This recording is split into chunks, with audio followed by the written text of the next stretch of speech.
Hello guys, जय हिंद, वंदे मातरम, जय जवान, जय किसान, जय विज्ञान। तो कैसे हैं आप सब? उम्मीद है अच्छे होंगे, आपका परिवार भी अच्छा होगा। तो हाजिर हूँ एक नई वीडियो के साथ जिसका आपको बेसब्री से इंतजार था दोस्तों।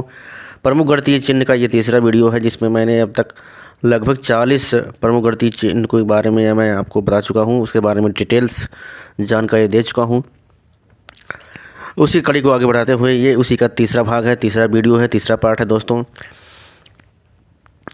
तो यहाँ पर देखिए मैं आपके लिए लाया हूँ, तो वीडियो को ध्यान से देखिएगा। उसके बाद दिए गए प्रश्न के उत्तर देने का प्रयास कीजिएगा, क्योंकि इसके बाद मैं कुछ आपसे क्वेश्चन भी करूँगा, तो उसका आंसर देने की कोशिश कीजिएगा। तो यहाँ पर देखिए दोस्तों, यहाँ पर पहले लिखा हुआ है वर्ग। वर्ग लिखा है, तो वर्ग का मतलब क्या होता है दोस्तों? तो देखिए जो वर्ग होता है दोस्तों, वर्ग दो तरह का होता है। एक तो आप जो है अर्थमेटिक में यानी कि अंकगणित में पढ़े होंगे, वर्ग जो संख्याओं का वर्ग होता है। किसी संख्या का 2 बार मल्टीप्लाई करेंगे, उसी संख्या को उसी में 2 गुणे 2 करेंगे तो जिसे 4 प्राप्त हो जा रहा है। तो 4 जो हो गया वो 2 का वर्ग हो गया 4, 2 का वर्ग क्या हो गया 4।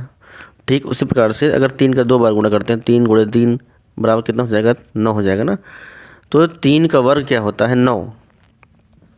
इस प्रकार से ये तो हो गई अंकगणित की बातें। लेकिन दोस्तों यहाँ पर देखिए, यहाँ पर किसकी बात हो रही है? इस शेप्स की, आकार की यहाँ पर बात हो रही है। तो यहाँ पर देखिए दोस्तों, आपने कहीं ना कहीं अपने घरों में, अपने स्कूल में, या अपने कहीं कॉलेज में, बाहर में, पार्क में कहीं ना कहीं देखा होगा। ऐसी वस्तुएं आपको दिखाई दी होंगी जहाँ पर जो है उसके जो किनारे होते हैं वो आमने सामने किनारे क्या होंगे? बराबर होंगे, या फिर चारों किनारे जो होंगे वो क्या होंगे? बराबर होते हैं। तो ऐसी शेप्स, ऐसी जो आकृति होती है वो क्या कहलाती है दोस्तों? वर्ग के आकार की कहलाती है, वर्गाकार कहलाती है। यहाँ पर देखिए दोस्तों कैसी होती है। ये जो आप देख रहे हैं ये किसका निशान है? ये वर्ग का निशान है। तो वर्ग जो होता है ये भुजा होगी, उसकी चारों भुजाएं क्या होती हैं? बराबर होती हैं, क्योंकि वर्ग में क्या होती है? 4 भुजाएं होती हैं। एक ये हो गई, एक ये, एक ये, 4 भुजा हो गई। 4 शीर्ष हो गए, एक ये, एक ये, एक ये, एक ये। 4 शीर्ष हो गए, 4 कोण हो गए, एक ये, एक ये, एक ये, एक ये। तो दोस्तों जो वर्ग होते हैं उसमें 4 भुजाएं होती हैं, 4 शीर्ष होते हैं और 4 कोण होते हैं, और उसमें 2 विकर्ण बनने का क्षमता होती है। ये देखिए 2 विकर्ण बन गया, 2 विकर्ण बनाने की क्षमता होती है। और दोनों विकर्ण क्या होते हैं? एक दूसरे को समकोण पर समद्विभाजित करते हैं। यहाँ पर देखिए, यहाँ जो विभाजित कर रहा है, यहाँ पर जो है 90 अंश का कोण बन रहा है। और अगली बात ध्यान दोस्तों, इसमें जो वर्ग होते हैं इनके अंतर कोणों का योगफल कितना होता है? वर्ग के अंतर कोणों का योगफल कितना होता है? 360, 360 अंश का होता है दोस्तों। यानी कि आप कह सकते हैं इसमें जो एक कोण होता है वो कितने होता है? 90 डिग्री का होता है। कितने का होता है? 90 अंश का एक कोण होता है दोस्तों इसमें।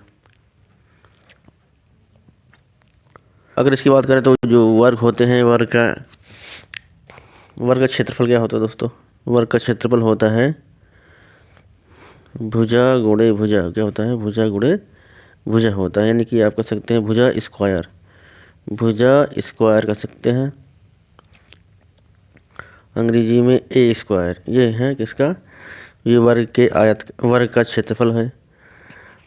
और वर्ग का परिमाप जो दोस्तों होता है उसका सूत्र क्या है वो आप इसको कमेंट बॉक्स में बताएंगे आप हमको। चलिए अगला हमारे पास क्या है दोस्तों? अगला चिन्ह है हमारे पास आयत का। जहाँ कहीं भी इस तरह का चिन्ह दिखे आपको समझ लीजिए वो क्या है? वो दोस्तों क्या है? वो आयत है। वो किसका निशान है? आयत का निशान है दोस्तों। तो यहाँ पर देखिए जो आयत होता है इस तरह का निशान आपको अगर दिखाई देगा तो क्या होगा? ये आयत होगा दोस्तों। तो जो आयत होते हैं उनकी आमने सामने की भुजाएं क्या होती हैं? वो बराबर होती हैं। यानी कि ये भुजा और ये भुजा, ये दोनों क्या हो गए? इक्वल है। इसकी भुजा, ये भुजा, दोनों क्या है? बराबर है। लेकिन अब आप कहेंगे ये वाली भुजा, ये वाली भुजा, ये दोनों बराबर नहीं होती है। तो वर्ग में क्या होता है? उसकी चारों भुजाएं बराबर होती है दोस्तों। उसकी क्या होती है? चारों भुजाएं बराबर होती है। लेकिन आयत में क्या होता है? वो सिर्फ आमने सामने की भुजा बराबर होती है। किन्हीं 2 भुजा क्या होती है? वो बराबर होती है। सम्मुख भुजाएं क्या होती हैं? बराबर होती हैं। तो आयत का क्षेत्रफल क्या होता है दोस्तों? लगभग सभी लोग जानते होंगे क्या होता है? लंबाई गुणे चौड़ाई होता है। आयत का परिमाप क्या होता है? आयत का परिमाप, इसका आप कमेंट बॉक्स में इसको बताएंगे आयत का परिमाप क्या होता है, नहीं तो फिर मैं इसको लास्ट में बताऊंगा आपको। तो दोस्तों इस तरह का जहाँ भी दिखे आपको समझ लीजिए कि क्या है वो आयत है, इस तरह का दिखे तो क्या हो गया, वर्ग आ गया। तो अगला देखिए हमारे पास क्या है, अगला हमारे पास है 43वां। दोस्तों अगला हमारे पास 43वां क्या है, 43वां हमारे पास क्या है दोस्तों, वो है चाप। वो क्या है, चाप, जिसको अंग्रेजी में बोलते हैं आर्क। तो आर्क क्या होता है, चाप क्या होता है? तो देखिए जो चाप होता है दोस्तों, ये किसी भी जो वृत्त होती है उसका एक, उसका जो परिधि होता है, उसका सर्कमफ्रेंस जो होता है उसी का एक कटिंग होता है। जैसे मान लीजिए ये एक सर्कल है, तो इस सर्कल में ये क्या है, ये इसका क्या है, ये तो ये क्या है दोस्तों, ये इसकी सर्कमफ्रेंस है या इसकी परिधि है। जो परिधि होती है उसका कोई भी एक कटिंग, मान लो यहाँ से काट दिया यहाँ पे, या यहाँ से लेकर यहाँ काट दी, या फिर यहाँ काट गया, कट के ये निकल गया बाहर, तो यही दोस्तों क्या कहलाता है, यही होता है चाप। यहाँ पर देखिए चाप आप सी के आकार की भी हो सकता है, सी के आकार, यानी सी का आकार अगर यहाँ से काटेंगे यहाँ क्या हो जाएगा, सी का आकार हो गया। इस तरह भी हो सकता है, इस तरह भी हो सकता है, इस तरह भी हो सकता है, इस तरह भी हो सकता है दोस्तों। तो चाप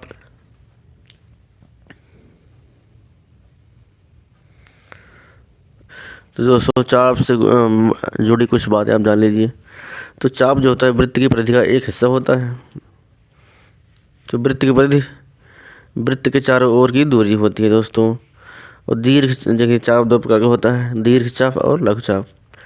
दीर्घ चाप परिधि के आधे से ज़्यादा होता है, लेकिन लघु चाप परिधि के आधे से कम होता है दोस्तों। तो ये हो गया चाप के बारे में। तो अगर आपसे कहा जाए तो चाप किसे कहते हैं, तो आप क्या कहेंगे, तो जो चाप होते हैं वो किसी भी वृत्त का एक, उसकी परिधि का एक टुकड़ा होता है, एक किनारा होता है, एक कटिंग होता है, जिसे आप चाप कहते हैं।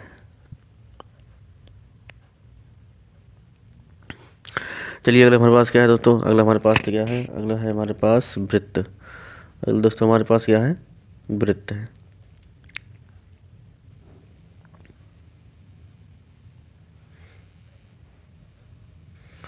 अगला दोस्तों हमारे पास क्या है, वृत्त है, जिसको अंग्रेजी में बोलते हैं सर्कल।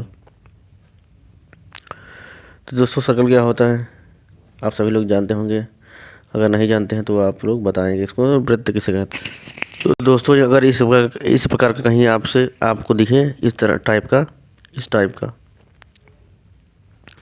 यानी कि एक ऐसा गोला हो और बीच में क्या हो, एक सेंटर हो, बिंदु हो, इस प्रकार के चिन्ह को, इस प्रकार के चिन्ह को आप क्या कहेंगे, वृत्त कहते हैं।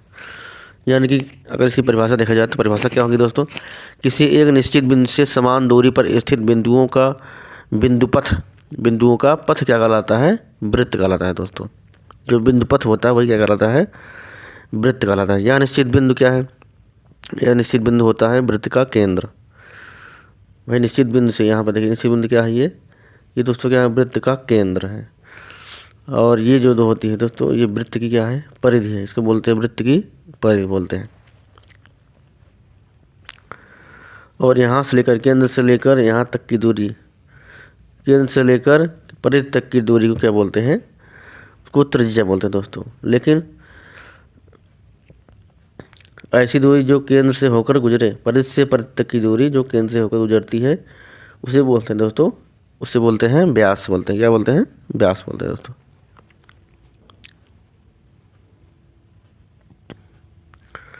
तो अगर बात करें इसकी वृत्त की त्रिज्या या वृत्त का क्षेत्रफल क्या होता है दोस्तों, तो वृत्त के क्षेत्रफल का सूत्र क्या होता है, पाई आर स्क्वायर। क्या होता है दोस्तों, पाई आर स्क्वायर।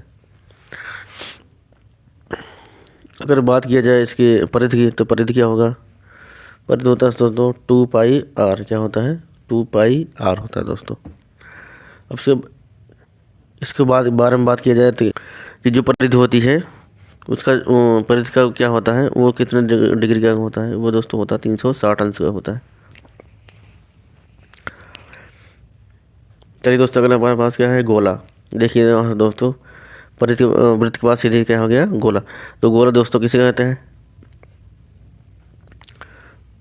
यहाँ पर देखिए एक ऐसा चिन्ह होगा, लेकिन उसके अंदर क्या होगा, उसके अंदर कोई भी वो केंद्र का निशान नहीं होगा, केंद्र का निशान नहीं होगा। जहाँ भी आप ऐसे देखेंगे तो वो क्या कहलाएगा दोस्तों, गोला कहलाएगा। क्या कहलाएगा दोस्तों, वो कहलाएगा गोला, इस टाइप में।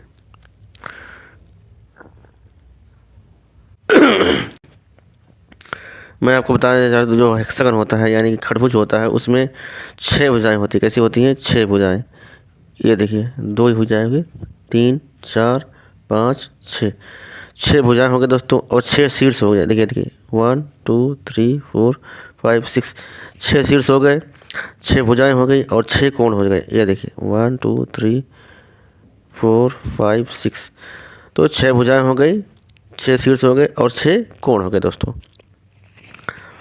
तब अब आप किसको बताना है, इसके अंतःकोणों का योगफल कितना होगा दोस्तों, आपको बताना है। तो अंतःकोणों का योगफल कितना होगा, इस प्रकार का दोस्तों, जहाँ पर इस प्रकार का दोस्तों आपको जहाँ पर कहीं भी दिखे तो समझ लीजिए वो क्या है, वो खड़भुज का निशान दोस्तों, वो षटभुज का निशान है, हेक्सागन का निशान है।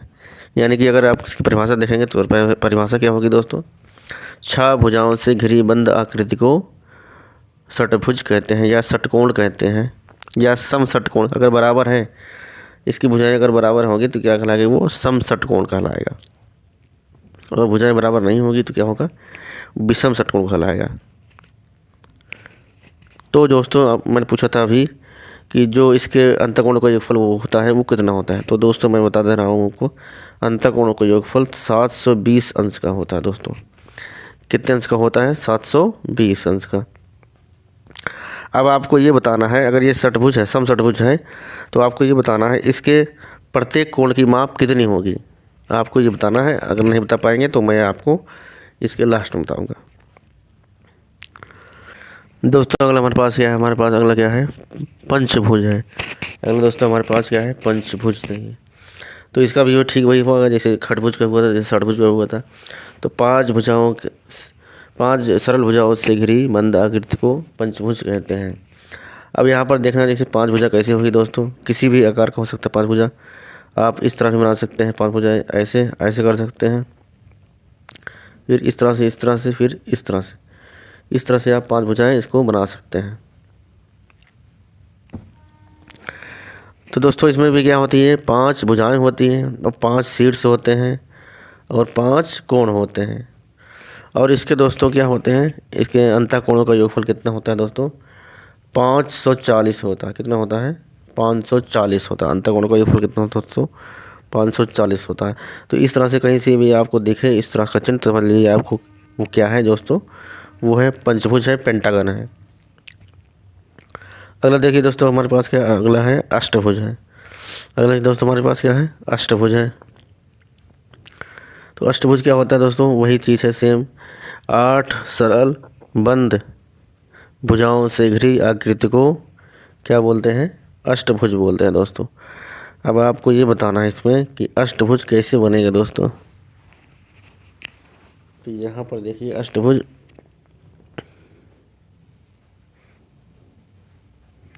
इसमें हो जाएगा इस तरह से, इस तरह से, इस तरह से, इस तरह से, इस तरह से, इस तरह से बनेगा अष्टभुज, ये होगा। फिर से बनाए प्रयास कर, 1 मिनट। ये हो जाएगा ऐसे, ये हो गया और ये हो गया, ये 2 बन गया। और उसके बाद इधर खींच दीजिए, इधर खींच दीजिए आप, 4 बन गया। यहाँ पर खींच देंगे तो 5 बन जाएगा। फिर यहाँ 6 हो गया, इधर 7 हो गया, और इधर खींच देंगे तो कितना हो जाएगा, 8 हो जाएगा। तो दोस्तों इसमें क्या होता है, इसमें 8 भुजाएं होते हैं। तो 8 भुजाएं, 1 हो गया, 2 3 4 5 6 7 8, 8 भुजाएं हो गए। 8 शीर्ष होते हैं, जैसे 1 हो गया, 2 हो गया, ये 3 हो गया, 4 5 हो गया, 6 7 8। तो दोस्तों 8 शीर्ष हो गए, 8 भुजाएं होंगी और 8 क्या होते हैं, कोण होते हैं। अगर सभी भुजाओं की माप बराबर है तो वो क्या होगा, सम अष्टभुज होगा। तो इस दशा में दोस्तों सम अष्टभुज होगा। तो इसके अंतःकोणों का योगफल कितना होगा दोस्तों, तो इसके अंतःकोणों के योगफल को जानकर आपको हैरानी होगी। इसके अंतःकोणों का योगफल होता है 1080। कितना दोस्तों, 1080 होता है। अब आपको बताना है यदि ये सम अष्टभुज है तो इसके प्रत्येक कोणों का माप कितना होगा, आपको बताना है कमेंट बॉक्स में। अगर नहीं बता पाओगे तो मैं इसको लास्ट बताऊंगा। तो इस तरह से जहाँ से भी आपको दिखे तो समझ लीजिए वो क्या है दोस्तों, वो है अष्टभुज है। अगला 49 हमारे पास, तो 49 में देखिए अगर इस तरह से क्या है, अगर इस तरह से कहीं अगर दिखा है तो आपको समझ लीजिए क्या है वो, और का निशान है, एंड का निशान है।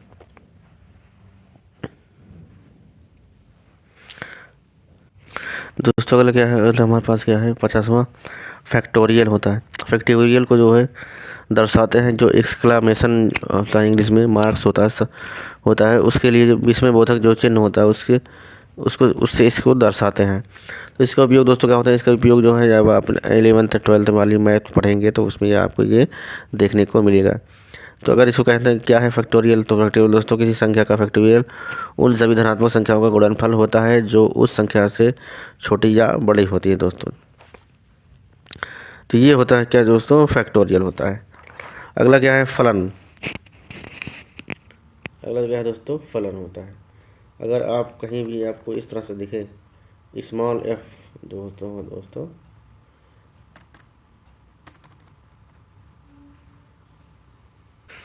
तो ये दोस्तों क्या है, फलन का चिन्ह है। तो स्मॉल एफ जो होता है वो फलन का चिन्ह। फलन मतलब क्या होता है, फलन एक ऐसा संबंध है जिसमें दो युग्मों के प्रथम घटक समान ना होते हैं और जिसमें एक अद्वितीय होता है, दूसरा क्या होता है, नॉर्मल होता है। तो इस प्रकार के संबंध क्या होते हैं, वो फलन के लिए इस्तेमाल किए जाते हैं। स्मॉल एफ अगर कहीं भी दिखे तो समझ लीजिए आपको क्या है वो फलन। इस तरह से अगर निशान आपको कहीं मिले दोस्तों, इस तरह से निशान, तो समझ लीजिए क्या है वो जैसा कि है। और इस तरह से आपका निशान अगर कहीं मिले तो समझ लीजिए क्या है वो दोस्तों कोण है, एंगल का निशान है। किसका निशान दोस्तों, एंगल का निशान है। तो एंगल किसे कहते हैं आपको बताना है, कोण किसे कहते हैं। दो किरणों के झुकाव के मध्य बने खाली स्थानों को क्या बोलते हैं दोस्तों, कोण कहते हैं। तो अगला हमारे पास क्या है, साई।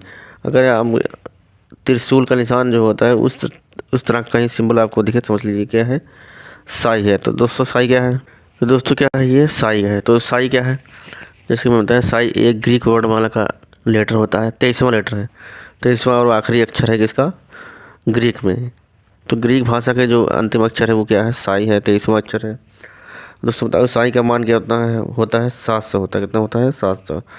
तो साई का इस्तेमाल कहाँ होता है दोस्तों, साई का इस्तेमाल आप जो है फिजिक्स में और बायोलॉजी में और आप इंटर के मैथ में आप जब पढ़ेंगे तब आपको ये देखने को मिलेगा। तो साई का इस्तेमाल जल क्षमता को दर्शाने के लिए किया जाता है खासकर। तो इस तरह से जहाँ भी आपको दिखे त्रिशूल के निशान तो समझ लीजिए वो क्या है दोस्तों, वो है साई, दैट इज साई। तो दोस्तों अगला हमारे पास क्या है, अगला प्रतीक है, चिन्ह है हमारे पास क्या है दोस्तों, अगला है हमारे पास डेल्टा। डेल्टा दोस्तों आपने इसका डेल्टा का नाम आपने सुना होगा कहीं ना कहीं ज़रूर। तो डेल्टा इस टाइप का अगर आप कहीं मिले, एक ऐसे टाइप का कटिया टाइप का हुक टाइप का आपको कहीं दिखे तो समझ लीजिए वो क्या है दोस्तों, डेल्टा। कहीं कहीं डेल्टा आपको इस तरह से अगर कहीं दिखे तो समझ लीजिए वो भी क्या है, डेल्टा है दोस्तों।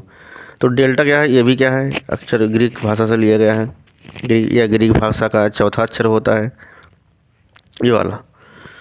तो इसका उपयोग कहाँ तो दोस्तों इसका उपयोग होता है गणित में इस्तेमाल किया जाता है, फिजिक्स में इस्तेमाल किया जाता है, इसका उपयोग होता है डेल्टा। तो ये हो गया दोस्तों डेल्टा। अगला हमारे पास क्या है, लैम्डा। यहाँ लैम्डा यानी कि उल्टा वाई जो होता है, उल्टा वाई ये है दोस्तों किसका है, लैम्डा का निशान है। तो जो लैम्डा होता है ये भी दोस्तों ग्रीक वर्ड का ये भी लेटर हुआ है। तो लैम्डा जो होता है ये भी ग्रीक वर्ड का ही लेटर है और इसका इस्तेमाल कहाँ किया जाता है, इसका इस्तेमाल दोस्तों साइंस में, मैथ में और कंप्यूटर की भाषा में इसको किया जाता है। तो ये हो गया लैम्डा। अगला दोस्तों हमारे पास क्या है, अगला है समाकलन, यानी कि जिसको बोलते हैं आप अंग्रेजी में इसको बोलते हैं इंटीग्रल भी कहा जाता है। तो दोस्तों जो समाकलन का उपयोग क्या होता है, ये होता है जैसा कि नाम से ही स्पष्ट है, आकलन, सम आकलन। तो समाकलन का इस्तेमाल कहाँ होगा दोस्तों, समाकलन का इस्तेमाल ये गणित में होता है। तो समाकलन क्या है, समाकलन एक प्रकार का योग क्रिया है, एक विशेष प्रकार की क्या है, योग क्रिया है दोस्तों। जब आप उच्च कक्षा में जाएंगे अगर मैथ लिए रहेंगे तो आपको उसको समाकलन करने को, इंटीग्रल करने को आपको मिलेगा ज़रूर। चलिए अगला हमारे पास है उल्टा यू, यानी उल्टा यू अगर इस तरह से कहीं देखे तो समझ लीजिए क्या है, सर्वनिष्ठ समुच्चय है। और सीधा यू दिखे तो समझ लीजिए क्या है वो आपको दोस्तों, समुच्चयों का सम्मिलन है।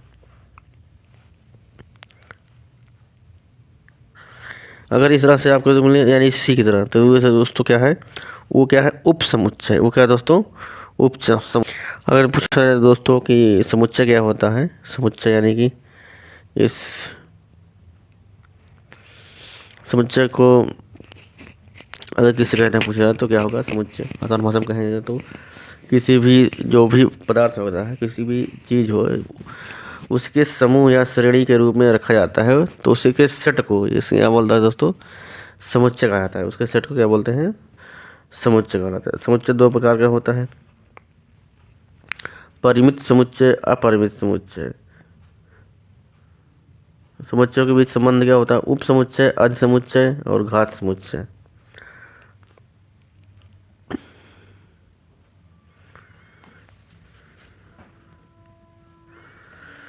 तो उदाहरण के लिए अगर समझा जाए तो दोस्तों उदाहरण क्या होगा इसमें, किसी स्कूल में पहली से 5वीं तक के कक्षा के छात्रों को उनके कक्षा के हिसाब से समुच्चय में बांटा जा सकता है।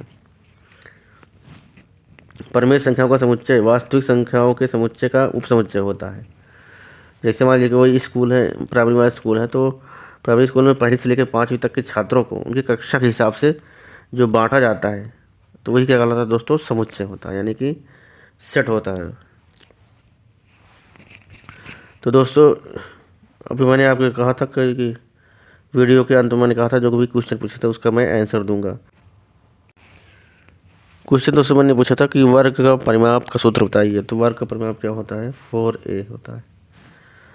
और आयत का परिमाप मैंने पूछा था, तो आयत का परिमाप का सूत्र क्या होता है दोस्तों, 2 ब्रैकेट में l + b, ये होता है आयत का परिमाप। तो इस वीडियो में दोस्तों इतना ही। अगर कुछ बाकी रह गया है, जो कुछ बाकी रह गया हो, तो उसको मैं आपके अगले वीडियो में कवर करूँगा। अगर वीडियो अच्छा लगा तो वीडियो को शेयर कीजिए, लाइक कीजिए, कमेंट करना ना भूलिए। मिलते हैं इसके अगले पार्ट में, अगले वीडियो में। तब तक के लिए जय हिंद दोस्तों, वंदे मातरम।